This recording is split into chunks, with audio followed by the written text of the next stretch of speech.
서울에서 이제 지금 많이 하지 않지만 이제 10여 년 전에는 이제 교회들마다 노인대학들을 많이 했었는데요. 이렇게 교회 이제 노인대학을 담당했던 한 이제 부목사님의 간증입니다. 노인대학에서 이제 울릉도로 2박 3일 여행을 떠나게 되었습니다. 어른들이시죠. 그래서 울릉도 가는 배를 타기 위해서 이제 교회에서 새벽에 출발해 가지고 이제 휴게소에 들려서 아침 식사를 하게 됩니다. 근데 다들 이제 어르신들이 이제 아침에 식사를 하려고 이제 막 하는데 어떤 분이 할머니 송도 한 분이 보이지 않는다고 하는 거예요. 그래서 이제 막 찾아다니는데 보이지가 않는 거예요, 할머니가. 휴게소 다 찾아다니는데도 찾을 수가 없던 할머니가 발견된 곳은 화장실이었습니다. 이 할머니 송도님은 이제 새벽 쌀쌀한 날씨에 화장실에 갔다가 쓰러지신 거죠. 급하게 이제 앰뷸런스를 불러가지고 가까운 병원에 모시고 왔는데 이미 할머니는 숨을 거둔 후였습니다.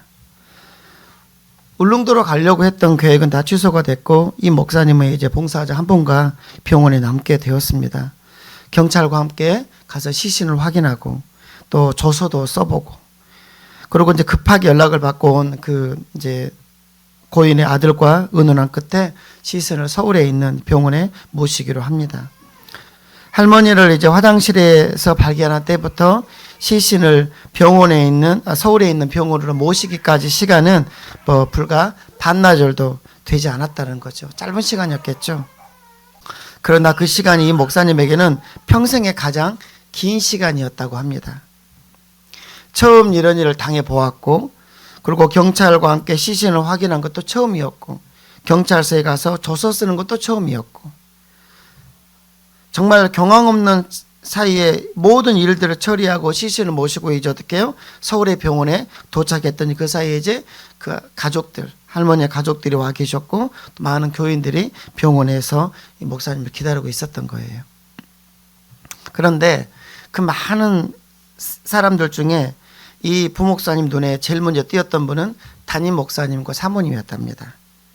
그리고 그 짧은 시간 동안 이 모든 일을 처리하고 꾹꾹 눌렀던 그 마음에서 뭔지 모를 어려움이 이 목사님 사모님 보는 순간 왈칵 눈물이 쏟아지더래요. 그때 그 담임 목사님이 그 부목사님과 했던 말이 이랬답니다. 목사님 힘들었죠? 이제 괜찮습니다. 단순한 말 한마디. 반나절 동안 걱정과 두려움과 죄책감 모든 것에 쌓여있던 목사님에게 이젠 괜찮아요 라는 그 한마디가 자기가 평생에 들었던 그 어떤 위로의 말씀보다 더 큰 힘이 되었다고 이 목사님은 간증을 합니다. 과거에 고등학생들이 나와서 풀었던 문제를 푸는 이제 도전 골든벨이라는 프로그램이 있었죠. 학교의 명예를 걸고 이제 많은 아이들이 와서 문제를 푸는데 마지막까지 이제 문제를 푸는 거죠. 그래서 풀면 골든벨을 울렸던 겁니다. 학교의 명예가 되었던 거고요. 그런데 최후의 도전자가 골든벨을 울리지 못할 때가 많았죠. 한 문제, 두 문제 전에서 못하면 친구들이 아쉽게는 하지만 그 친구를 향해서 뭐라고 외쳤습니까? 보셨죠? 괜찮아 했던 거예요. 괜찮아. 예. 이렇게 괜찮아를 연호하면서 친구를 풀지 못하는 친구 그리고 학교의 명예를 골든벨을 딱 울려야 되는데 울리지 못해서 고개를 숙이고 있는 그 친구를 괜찮아라는 말로 격려해 주었습니다. 저는 과거 이 프로를 볼 때마다 마지막 남은 학생이 이제 마지막 문제를 풀어서 골든벨을 울릴 때도 가슴이 찡하긴 했지만 저는 이상하게도 마지막 문제를 풀지 못해서 이제 고개를 숙이고 있는 그 친구를 향해서 다른 아이들이 괜찮아 괜찮아를 외칠 때 그러면서 그 친구를 격려하며 달려가서 끌어 안아줄 때 저는 제 가슴에 굉장히 깊은 감동이 느껴졌었어요. 괜찮아 이 말은 아주 짧은 한마디인데요. 이 말 속에는 참 많은 의미가 담겨 있습니다. 그 정도면 참 잘했다라는 칭찬의 의미가 있고요. 내가 어떤 일을 했든지 나 다 이해할 수 있어 라는 그런 용납의 의미도 있습니다. 내가 한 일은 다 없던 것을 해줄게 라는 그런 용서의 의미도 담겨져 있고요. 때로는 어떤 일이 있어도 너 믿어 라는 신뢰의 의미도 담겨 있습니다. 그리고 지금은 힘들지만 곧 좋아질 테니 용기 잃지 마세요라는 그런 격려의 의미도 있습니다. 짧은 말입니다. 괜찮다 말. 근데 어떻게 해요? 상황에 따라서 사람에게 적용되는 것은 천차만별인 것 같아요. 괜찮다라는 말. 그런데 여러분, 우리 하나님은 우리에게 이 괜찮아라는 이 말씀을 참 많이 하시는 분이심을 여러분 혹시 아시나요? 하나님이 우리에게 많이 하시는 말씀이 괜찮아라는 말이에요. 물론 성경에 괜찮다, 괜찮아라는 이 단어는 직접적인 단어는 한 번도 나타나지 않습니다. 한 번도 이렇게 쓰여져 있지 않아요. 그런데 성경의 내용을 찾아보면 수없이 많이 하나님은 우리를 향해서 죄 지은 우리, 실수한 우리, 이제 더 이상 소망 없다고 하는 우리를 향해서 하나님은 수도 없이 괜찮아, 괜찮아 하신다라는 거죠. 누가복음 15장에 돌아온 둘째 아들을 맞아주시는 아버지 이야기가 나옵니다. 일명 탕자의 비유죠. 둘째 아들은 아버지에게 자신이 받을 만한 내가 받을 유산을 미리 물려달라고 하죠. 아버지, 살아계신 아버지에게 유산 달라는 겁니다. 그래서 그걸 가지고 어떻게 우리가 아는 것처럼 먼 외국으로 떠났죠. 옛날이나 지금이나 살아계신 부모님에게 유산을 미리 달라는 것은 있을 수 없는 일이죠. 불효 중에 불효입니다. 왜 이런 일이 있을 수 없는 일입니까? 그것은 이 둘째 아들이 아버지에게 내가 받을 유산 미리 달라고 한 것은 무슨 의미냐면, 유산이란 것은 무엇입니까? 죽은 후에 주는 것이잖아요. 돌아가신 후에 부모님이 주시는 것이 유산이니까 살아계신 부모님을 죽은 사람 취급하는 거거나, 아니면 이 아들의 입장에서는 아버지 빨리 죽으세요 라고 말하는 것과 같기 때문에 예나 지금이나 이것은 불효 막심한 행위이고 말이라는 겁니다. 어찌됐든 그런데 이 둘째 아들 이놈은 물려받은 유산을 그렇게 해서 물려받았습니다. 자기가 챙겼어요. 그리고 어떻게 해요? 먼 나라로 떠났다고 합니다. 왜 먼 나라로 갔을까요? 아버지가 간섭하지 않고 누구의 눈치도 볼 필요 없는 그곳이 먼 나라라는 것입니다. 한마디로 말하면 뭡니까? 내 마음대로 살 거야요. 내 마음대로 살 거야. 그곳으로 가서 성경 뭐라고 합니까? 허랑방탕하게 돈을 다 써버렸답니다. 싹 날려버렸어요. 결국 거지가 된 아들은 어떻게 해요? 이제 돼지를 치는 자, 돼지 먹이는 일꾼이 됩니다. 여러분, 유대인들은, 이 사람도 유대인이거든요. 유대인들은 웬만큼 어렵지 않으면 돼지를 치지 않습니다. 왜 그러죠? 율법의 돼지는 가장 부정한 짐승 중에 하나이거든요. 그러니까 정통 유대인들은 어떻게 해요? 돼지 치지 않아요. 그런데도 이 둘째 아들은 어떻게 해요? 거지가 돼서 이제 더 이상 먹고 살 길이 없다 보니까 돼지 치는 자가 되었다는 것은 뭘 의미하는 거냐면, 성경에서 스스로 유대인인 것을 포기했다는 의미입니다. 유대인은 돼지를 치지 않는단 말이에요. 그러니까 뭐예요? 나 유대인 아닙니다 라는 이야기입니다. 그리고 이 사람은 살아계신 아버지에게 유산을 물려달라고 했을 때 이미 아버지의 아들인 것을 포기한 자입니다. 그리고 돼지 치는 자가 되어서 유대인인 것도 포기한 거고요. 그뿐만이 아니에요. 나중에는 성경에 보면 어떻게 나옵니까? 돼지들이 먹는 열매가, 그 돼지의 먹이가 쥐엄 열매인데 그것조차도 먹을 수가 없을 만큼 빈궁하게 됩니다. 돼지들은 쥐엄 열매를 먹는데 이 아들은 그것도 먹을 수가 없었다라는 거죠. 이게 무슨 말입니까? 돼지보다 못한 인생이 되었다라는 거죠. 아버지의 아들도 포기되었고, 유대인이라는 신분도 포기되었고, 돼지만 또 못한 인생이 되었고, 한마디로 우리는 이런 인생을 막장 인생이라고 합니다. 이제 남은 거는 딱 하나입니다. 뭐냐면 이웃 땅에서 굶어 죽는 거예요. 그때서야 이 아들은 아버지가 생각났습니다. 돈 많고 풍성했던 아버지. 아버지를 떠나지 않았다면 이렇게 굶어 죽지 않았을 텐데 라는 생각이 들자 아버지에게로 돌아가고 싶은 생각이 훅 들어옵니다. 그런데 체면이 영 말이 아니죠. 아버지 앞에 가서 아버지, 아들 돌아왔습니다. 이렇게 말할 용기가 없는 거예요. 왜요? 아들로서 할 수 없는 짓을 하고 아버지를 두 번 다시 보지 않겠다라고 떠나왔거든. 그러니 어떻게 아버지에게 돌아가서 아버지, 아들 왔습니다 하고 말할 수 있겠어요? 한 행동이 있는데. 그런데 돌아가지 않으면 죽을 것 같거든요. 그래서 이제 가야 되겠다라고 생각을 합니다. 그러면 집에 가면 뭐라고 말을 할까? 아버지 만나면 첫마디로 뭐라고 말을 할까라고 하면서 생각하면서 아버지 만나서 해야 될 말을 이 아들이 많이 연습을 합니다. 그 연습한 말이 무엇이냐면 누가복음 15장 18절로 19절입니다. 이런 말이에요. 찾지 마세요. 아버지여, 내가 하늘과 아버지께 죄를 지었사오니 지금부터는 아버지의 아들이라 일컬음을 감당하지 못하겠나이다. 그 결과 뭐라고 말하냐면 나를 품꾼의 하나로 써주소서라고 말해요. 한마디로 말해 봅니까? 아버지, 나 죄인입니다. 나 아버지에게 진짜 할 수 없는 짓을 했고, 그런 이제부터는 아들이 아니라 나를 일꾼으로 써서 밥만 좀 먹여주십시오. 이것이 연습한 말이었습니다. 아버지 만나면 할 말. 그리고 이제 아버지 집 가까이에 갔어요. 상거지가 되어 돌아온 아들을 보고는 아버지가 막 뛰어나와가지고 그 아들을 끌어안습니다. 몰골이 많이 아니었겠죠. 목욕을 했겠습니까? 아니었겠죠. 냄새 풀풀 나는, 그리고 옷은 거지가 되어서 입는 그 아들을 아버지가 가서 끌어안고 입을 맞춰줍니다.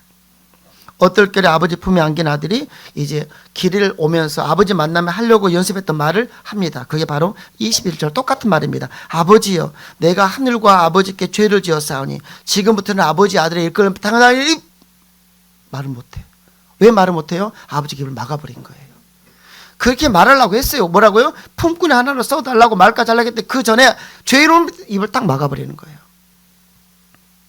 아버지가 더 이상 그 아들이 말하지 못하도록 입을 막습니다. 그리고는 종들에게 얘들아, 제일 좋은 옷을 가져다 입혀라.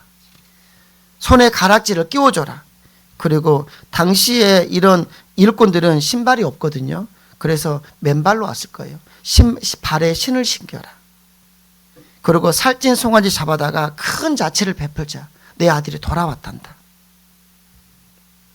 여러분, 아버지가 했던 이 모든 행동, 거지 같은 아들에게 달려가 끌어안고 입 맞추고 제일 좋은 옷을 입혀주고 손에 가락지 끼워주고 발에 신발 신겨주고 그 집에 제일 큰 송아지 잡아다가 잔치를 베풀어주고,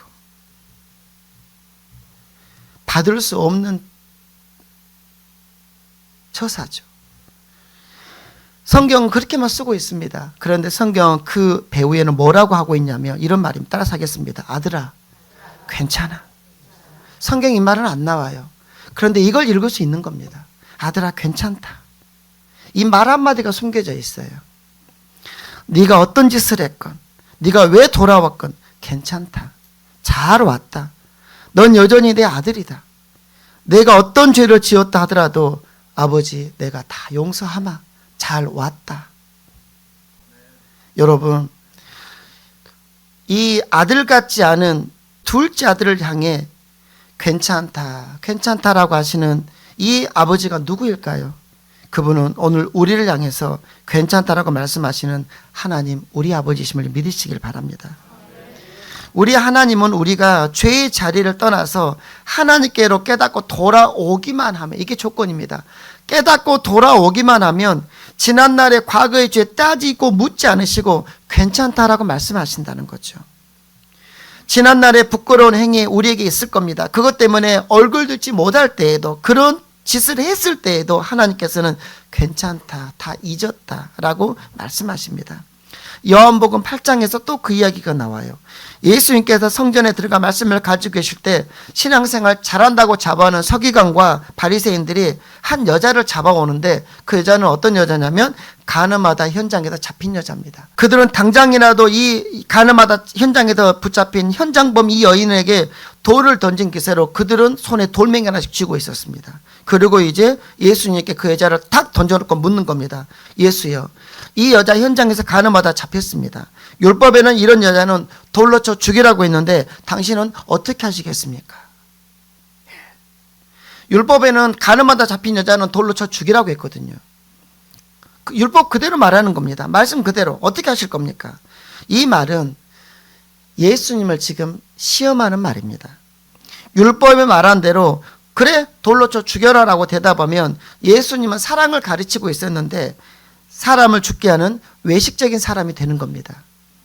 또 그래서 죽이면 안 된다라고 말하면 하나님의 아들이라고 외치는 그 자가 뭡니까? 예, 하나님이 주신 율법을 지금 무시하고 어기는 사람이 되는 겁니다. 예수님 입장에서는 죽이라 할 수도 없고 죽이지 말라 할 수도 없는 정말 어려운 문제를 만난 겁니다. 그래서 서기관과 바리새인들은 그 여인을 딱 던져주고 이제 웃고 있는 겁니다. 쟤 어떻게 하는가 보자. 예수님이 뭐라고 대답하십니까? 예수님이 이렇게 말씀하시죠. 죄 없는 자가 먼저 돌로 치라. 죄 없는 자가 먼저 죄인인 저 여자를 돌로 쳐 죽여라. 먼저 돌을 한번 던져봐라 라고 하는 거예요. 이 말을 듣고는 살기가 가득했던 그 사람들이 양심의 가책을 받고 하나둘 떠나갔다라고 성경을 쓰고 있습니다. 결국 가나바다 현장에 잡힌 여인과 예수님만 남게 되었죠. 그 여인은 여전히 부끄러운 행위에 부끄러운 짓을 했죠. 그 얼굴을 들지 못하고 이렇게 부끄러이 고개를 숙이고 있습니다. 그때 예수님께서 그 여인에게 뭐라고 말씀하십니까? 나도 너를 정죄하지 아니하노니 가서 다시는 죄를 범치 말라라고 하십니다. 가나바다 현장에 잡힌 여인은 예 맞아요. 율법대로라면 돌 맞아 죽어야 될 여자입니다. 그런 죄를 지었어요. 그러나 예수님은 그 여인을 향해서 괜찮다라고 말씀하십니다. 이 괜찮다라는 말은 사랑에 가득 담긴 말씀입니다. 모든 것을 용서하시겠다는 말씀입니다. 그 죄가 괜찮다는 말이 아니라 내가 그 죄를 용서하겠다라는 이야기입니다. 여러분 그래요. 하나님은 여러분 사랑의 하나님이십니다.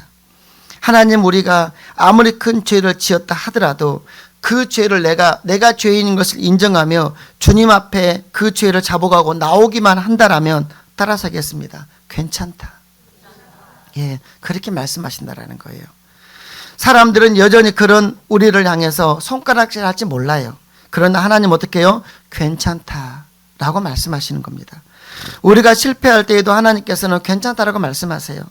우리는 실패로 인해서 두려워하며 부끄러워할지 모르겠지만 하나님은 야 괜찮아 다시 시작하면 돼 내가 도와줄게 라고 하신다는 겁니다.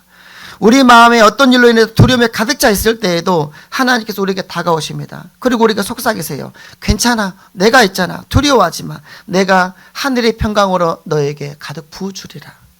여러분 사단은 우리의 과거를 꾸짖고 나무라며 들쑤셔내면서 정죄하는 일을 하지만 하나님은 우리를 향해서 괜찮다라고 하시면서 우리의 부끄럽고 우리의 감추고 싶은 과거를 덮어주시는 분이심을 믿으시기를 바랍니다. 과거의 죄가 아니라는 말이 아니라 그 과거의 죄를 내가 인식하고 인정하고 뉘우치고 용서를 빌었고 하나님 앞에 용서를 빌었다라면 그리고 나에게도 용서를 빌었다면 이제는 그만 덮어달라는 이야기죠.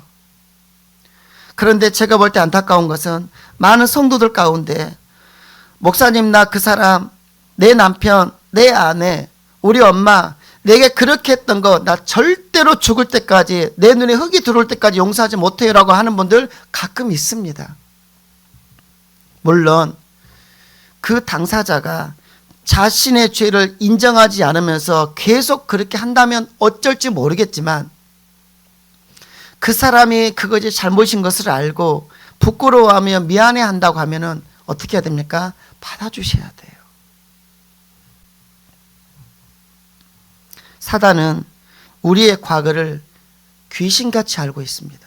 그리고 어떻게 해요? 내가 뭔가 하나님 안에서 하나님 뜻대로 살아보려고 할 때 우리의 과거를 끄집어내고 내가 실수했던 것을 끄집어내면서 너 이런 사람이었는데 너 이런 사람이었는데 네가 뭐라고 하나님 앞에서 그렇게 찬양을 하고 기도를 하고 하나님 일을 한다고 할 수 있겠어? 하는 거예요. 이건 사단이 하는 짓입니다. 하나님은 절대로 그러지 않으세요. 하나님이 그런 분이라면 혹시 하나님이 그런 분이라고 누군가 가르친다라면 그분의 가르침을 받으시면 안 돼요. 하나님은 우리가 내 죄를 깨닫고 둘째 아들 저는 아버지께 돌아가 나 죄인입니다. 나 아들 아니니 나 품꾼 하나 써주세요라고 우리가 고백할 수만 있다라면 하나님은 우리를 품어주시고 괜찮다 괜찮다 제일 좋은 옷 갖다 입히고 손에 가락지 끼워주고 발에 신발을 신기시고 너 내 아들이다라고 인정해 주신 분이심을 믿으시길 바랍니다. 오늘 우리가 읽은 본문은 사도 바울의 아름다운 고백입니다. 사도 바울은 예수님 만나기 전에 하나님 앞에 참 부끄러운 삶을 살았죠. 자신을 하나님을 위한다는 명분으로 열심히 했는데 지나고 보니까 그게 다 하나님 마음 아프게 하는 것이었고 하나님의 교회를 무너뜨리는 행위였다라는 것입니다. 과거 그는 스데반을 죽이는 데 앞장섰고요. 교회를 무너뜨리는 데 앞장섰고요. 교회에 예수를 믿는 사람들을 잡아 죽이는 일에 앞장섰던 사람이었습니다. 왜 그랬냐면 그것이 하나님을 위한 일이라고 믿었기 때문이에요. 그렇게 배웠기 때문입니다. 그래서 예수 믿는 사람들을 이제 더 많이 잡아오기 위해서 다메섹으로 가는 도중에 우리가 아는 것처럼 예수님 부활하신 예수를 만나버립니다. 그리고는 새로운 인생이 되었죠. 그가 예수님을 만나기 이전에는 하나님 몰랐던 거 아닙니다. 예수님 만나기 전에도 바울은 하나님을 알고 있었습니다. 게으르게 살았던 것도 아닙니다. 하나님을 알기 위해서 율법에 열심을 내기 위해서 최선을 다해서 정말 부지런히 율법을 공부했던 사람이었습니다. 그는 누구보다도 하나님 일을 열심히 하려고 했고 하나님께 충성한다고 자신의 모든 것들을 바치면서 열심히 살았습니다. 그런데 오늘 이 바울의 고백처럼 그 모든 것이 돌아보니 예수를 만나고 보니 죄악이었더라라는 겁니다. 죄악이 아닌 줄 알고 그것이 하나님을 위하는 일인 줄 알고 살았는데 예수를 만나고 보니까 와, 내가 다 죽을 짓을 했네 라는 겁니다. 오히려 부끄러운 짓이었다라는 거죠. 그래서 그는 자신의 지난 날을 회상하면서 13절에서는 뭐라고 딱 한마디로 고백하냐면 내가 전에는, 이 전은 뭘 말하는 거냐면 예수님 만나기 전입니다. 예수 만나기 전에는 내가 누구였냐면 하나님의 비방자요, 하나님의 박해자요, 폭행자였다라고 고백하는 거예요. 더 나아가 15절에서 뭐라고 말합니까? 나는 내가 의로운 사람인 줄 알고 하나님 위해서 일하는 사람인 줄 알았는데 내가 누구였다? 죄인 중에서도 누구였다? 우두머리, 괴수였다라고 고백합니다. 그런 자신이 어떻게 하나님의 사도가 될 수 있었을까요? 죄인 중에 괴수였고 하나님의 일을 방해하는 박해자요, 비방자요, 폭행자였던 내가 어떻게 하나님 일을 하는 사도가 될 수 있었는가? 바로 뭡니까? 바울이 말하는 것은 괜찮아의 은혜라는 겁니다. 하나님 앞에서 비방자, 박해자, 폭행자였던 자신 하나님께서 부르셨던 거죠. 지난날에 그가 한 일을 따진다면 그는 큰 벌을 받아야 마땅합니다. 그런데 어떻게 하나님께서 벌을 내리시기는커녕 자신을 쥐어 패시기는커녕 어떻게 해요? 오히려 괜찮다라고 말씀하시면서 자기 자신을 충성되게 여겨서 사도의 직분을 맡겨주셨다라고 12절에서 바울은 고백합니다. 바로 하나님께서 그 은혜로 인해서 나는 사도가 될 수 있었다라는 이야기입니다. 그걸 생각하면 자신은 나는 감사밖에 할 게 없더라. 아무리 생각해도 이런 사랑, 하나님의 이런 은혜, 이런 쓰임 받을 자격이 없는 자기 자신인데 하나님께서 지난날의 모든 허물과 죄를 괜찮다라고 말씀하시면서 다 용서해 주셨다라는 겁니다. 그것이 돌아보니 하나님의 사랑이었고 은혜였다라는 거죠. 그래서 14절에서 바울은 이렇게 고백합니다. 다 같이 볼까요? 14절 시작. 우리 주의 은혜가 그리스도 예수 안에 있는 믿음과 사랑과 함께 넘치도록 풍성하도다. 자, 우리 주의 은혜라고 하는 이 단순한 단어는 이 모든 걸 포함하는 겁니다. 정말 은혜라는 거예요. 나는 이런 쓰임, 이런 사랑, 이런 은혜 받을 수가 없는데 하나님께서 나를 이렇게 은혜를 주셔서 어떻게 해요? 내가 사도가 되게 하시고 감히 하나님 일을 하는 사람으로 나를 어떻게 해요? 불러주셨단다. 이게 뭐라고요? 우리 주의 은혜인데 그게 뭡니까? 넘치도록 풍성하더라. 그래서 내가 지금 이렇게 서 있는 것이다. 그래 여러분, 하나님이 주시는 괜찮아의 이 은혜는 풍성한 은혜입니다. 우리의 모든 허물과 과거의 죄까지도 모두 쓸어 담을 수 있을 만큼의 큰 사랑입니다. 바울은 그 은혜를 받았기에 평생 사랑의 빚진 자로 자신의 사역을 감당합니다. 이처럼 사랑의 빚진 자가 되면 어떤 수모도 감당할 수 있습니다. 내 자존심이 무너져 내린다 하더라도 빚진 마음 때문에 견뎌낼 수 있습니다. 바울은 바로 이 괜찮아의 은혜를 받았기에 주 예수께 받은 사명 곧 하나님의 은혜의 복음 증거하는 일을 위해서는 자기 생명을 조금 더 귀한 것으로 여기지 아니하고 평생을 하나님을 위해서 그 복음 전환을 위해서 자신의 모든 걸 드리는 인생을 살았던 사람입니다. 그런데 여러분, 바로 이 은혜, 바울에게 임했던 이 은혜는 오늘 우리에게도 임한 줄로 믿으시기를 바랍니다. 오늘 우리에게 임한 너 괜찮다. 내가 너의 과거 묻지 않겠다. 이제는 그 모든 걸 내가 다 덮어버리고 이제 너는 내 자식이다. 내 아들이다. 내 딸이다. 라고 하는 이 은혜가 오늘 우리를 다시 일어서게 하는 걸 여러분 믿으시길 바랍니다. 이 괜찮다라는 은혜는 죄를 지은 우리에게 다시 하나님 앞에 나아가 하나님을 위해서 살아갈 수 있는 힘을 공급해 줍니다. 또한 이 은혜는 두려움에 가득 찬 어떻게 살아야 하나라는 우리의 마음에 평강으로 우리의 마음을 바꿔줍니다. 여러분, 우리가 받은 이 은혜가 있기에 우리가 오늘도 서 있는 줄을 믿으시길 바랍니다. 우리의 의로움이나 나의 능력이 아님을 여러분 기억하셔야 돼요. 그런데 여러분, 더 나아가 하나님께 우리가 받은 이 괜찮다라는 이 은혜는 하나님께서 우리에게는 이웃과 나누기를 원하시는 겁니다. 우리가 먼저 받았단 말입니다. 바울이 받았고 제가 받았고 여러분이 받았어요. 그래서 우리는 이 시간 이곳에 이 모습으로 서 있는 겁니다. 그런데 여기서 은혜 받음으로 끝나는 게 아니라 하나님은 이 은혜를 나누기를 원하시더라. 여러분이 우리가 성도가 이 괜찮아의 은혜를 나누는 축복의 통로가 되기를 원하신다라는 겁니다. 마태복음 18장에서 예수님께서 이런 이야기를 하고 계십니다. 어떤 사람이 왕에게 1만 달란트를 빚졌답니다. 1만 달란트. 이제 갚을 날이 다 되었는데 이 사람에게 갚을 돈이 없어요. 그도 그럴 것이 1만 달란트는 갚을 수 있는 돈이 아니거든요.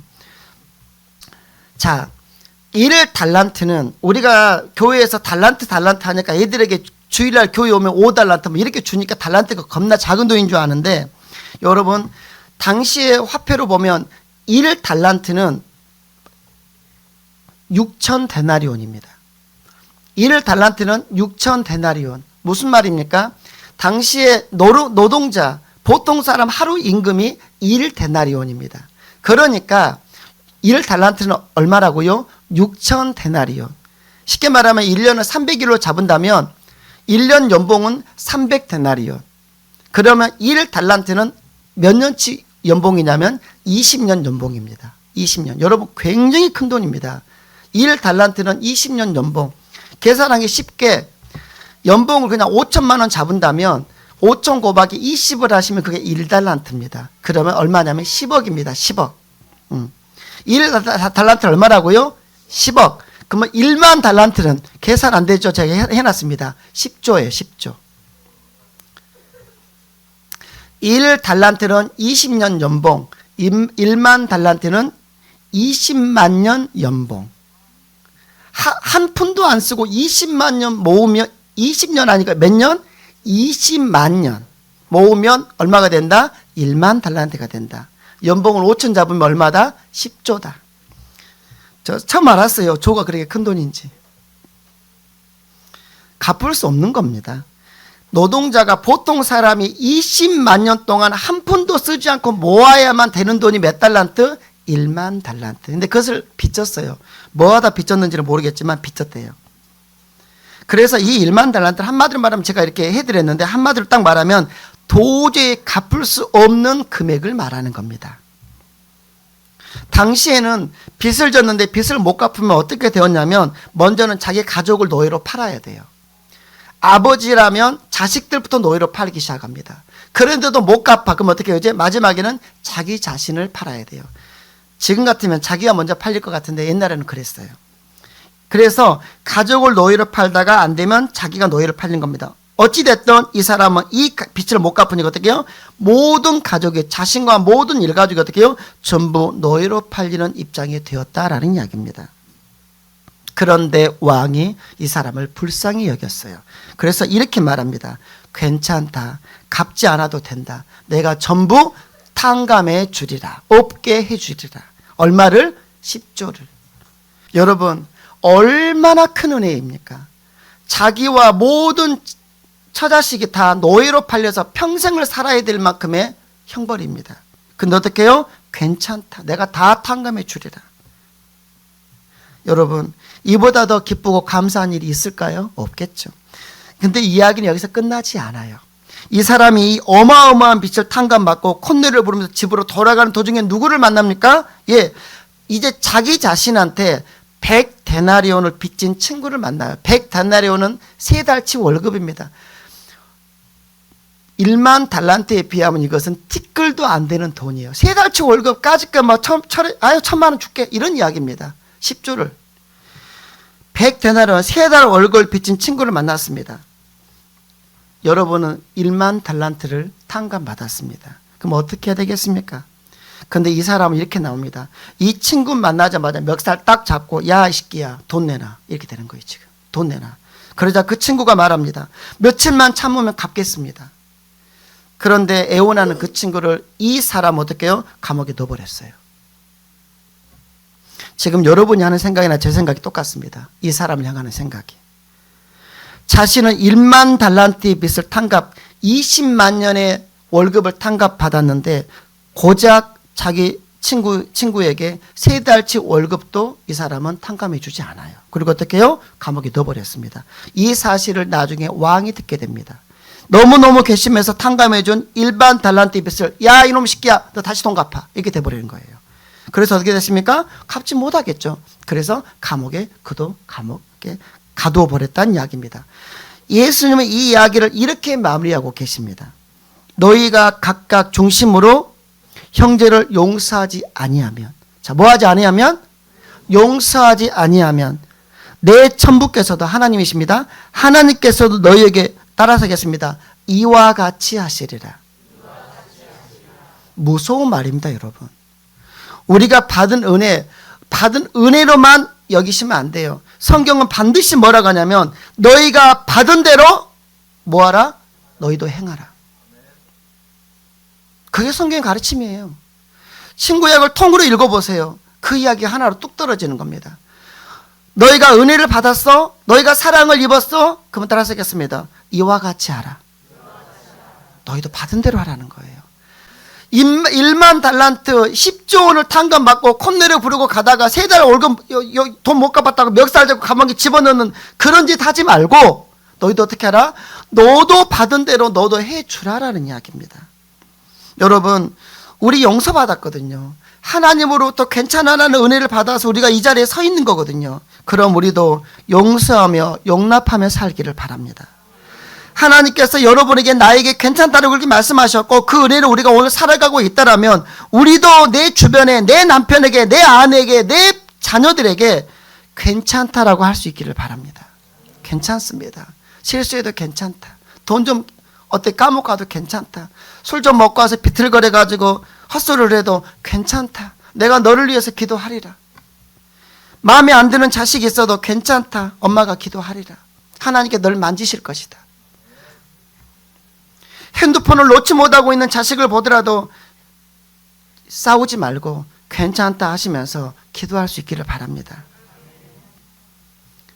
측량할 수 없는 1만 달란트의 은혜를 우리가 입었다라면 그보다 몇십만 배 적은 100데나리온 빚진 자 그런 나의 이웃을 향해 우리도 괜찮다라고 품어줄 수 있어야 된다라는 겁니다. 그렇지 않으면 하나님께서도 너도 감옥에 가두리라 라고 하신다라는 거예요. 은혜는 나누고 베풀 줄 알기를 바랍니다.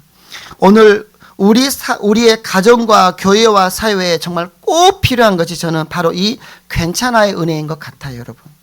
상대방의 실수와 허물에 대해서 우리가 조금만 너그러워진다면 괜찮다라고 말하며 그 사람을 조금만 여유롭게 바라봐 줄 수만 있다면 지금 우리 주변은 지금보다 더 행복해질 것 같아요. 하나님은 1만 달란트 빚진 자와 같은 나에게 오늘도 괜찮다라고 말씀해서 우리를 품어주십니다. 그 은혜를 우리가 오늘 살아가고 있는 거고요. 우리가 죄를 지은 대로 하나님께서 우리가 벌을 주신다라면 우리 하루에 수십 번 수백 번 채찍을 맞아야 될 것이고 하루에 몇 번을 죽어야 될지 우리는 모를 거예요. 그런데 하나님께서 그런 우리에게 오늘도 괜찮다. 내가 너 용서해 줄게 라고 말씀하신다라는 거죠. 그렇다면 우리도 타인을 향해서 괜찮습니다 라고 말해줄 수 있기를 바랍니다. 이 사람이 하나님께 은혜를 입은 성도입니다. 말씀 마치려고 합니다. 괜찮아. 이 참 짧은 말인데 이 한마디 아름답고 얼마나 힘이 되는 말인지 모르겠어요. 우리는 다 이 말을 듣고 싶습니다. 저도 듣고 싶고요. 그러면 듣고 싶은 만큼 해줄 수 있기를 바랍니다. 이 한마디가 괜찮아라는 이 한마디가 우리가 사는 세상을 아름답게 만들어 줄 겁니다. 이 한마디가 우리의 삶에 여유를 만들어주고 우리의 인격을 성숙하게 여러분 만들어 줄 거예요. 괜찮아 이 한마디가 때로는 죽어가는 한 영혼을 살릴 수도 있음을 여러분 기억하십시오. 하나님은 실수투성이 죄악투성인 우리를 향해서 하루에도 수십 번, 수백 번씩 괜찮다, 괜찮다라고 말씀하십니다. 그 괜찮아의 은혜를 받은 우리도 이제 누군가를 향해서 괜찮다라고 말할 수 있어야 합니다. 그래서 그런 우리들로 인해서, 그런 우리 애원의 가족들로 인해서 여러분의 주변이 더욱 밝아지며 소망을 얻게 되기를 주님의 이름으로 축복합니다.